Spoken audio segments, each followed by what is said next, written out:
Salut à tous les fans de tennis. Vous cherchez des analyses détaillées et des commentaires sur les matchs? Sur Kiki Tennis, nous offrons des vidéos d'analyse sur les tournois majeurs, les joueurs français et bien plus encore.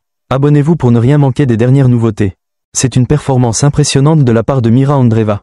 À seulement 17 ans, elle vient de marquer l'histoire en devenant la plus jeune joueuse à remporter un tournoi WTA 1000.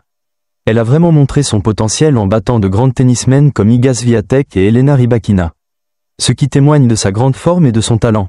Son ascension dans le top 10 est un accomplissement impressionnant. D'autant plus que les joueuses françaises sont plus loin dans le classement. Cela pourrait annoncer une brillante carrière à venir. C'est un parcours vraiment impressionnant pour Mira Andreeva, qui rejoint un club très exclusif de jeunes talents ayant atteint le top 10. Comme Nicole Vaidisova, son entrée dans cette élite à seulement 17 ans montre à quel point elle a le potentiel pour dominer le tennis féminin dans les années à venir. Avec si peu de points à défendre à Indian Wells et Miami, elle a l'opportunité parfaite pour encore grimper et solidifier sa position dans le classement. Quant à Paula Badosa, il est clair que le tennis féminin devient de plus en plus compétitif.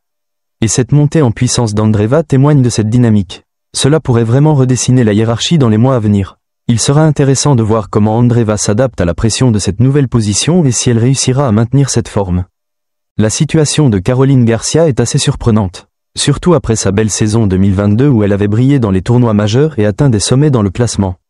Se retrouver à la 70e place et devoir passer par les qualifications à Indian Wells montre à quel point la concurrence est féroce et que chaque année peut apporter son lot de défis. Cela dit, avec son expérience, elle a toujours la capacité de rebondir et de retrouver son niveau. Pour les autres françaises, c'est un peu un contraste. Varvara Gracheva et Diane Parry restent dans le top 100, ce qui est un bon signe pour l'avenir du tennis féminin français. C'est dommage de ne pas voir plus de Françaises dans le top 50. Mais il y a encore beaucoup de potentiel pour progresser. Quant à Jasmine Paolini, sa chute après sa défaite à Dubaï montre que la stabilité dans le top 10 peut être fragile. Surtout lorsqu'on perd des points de manière inattendue. Mais avec la compétitivité actuelle, chaque tournoi peut tout changer. Ça promet de belles batailles à venir. Surtout avec la montée d'Andreeva et les changements dans le classement. Classement WTA. Classement au lundi 24 février 2025. 1 Aryna Sabalenka. 2 Iga Swiatek, 3 Coco Gauff, 4 Jessica Pegula, 5 Madison Keys, 6 Jasmine Paolini, 7 Elena Rybakina, 8 Qinwen Zheng, 9 Mira Andreeva, 10 Emma Navarro, 70 Caroline Garcia, 72 Varvara Gracheva, 86 Diane Parry. Merci d'avoir regardé cette vidéo. N'oubliez pas de vous abonner, d'aimer et de partager si vous avez aimé le contenu. À très bientôt pour plus d'actualités tennis.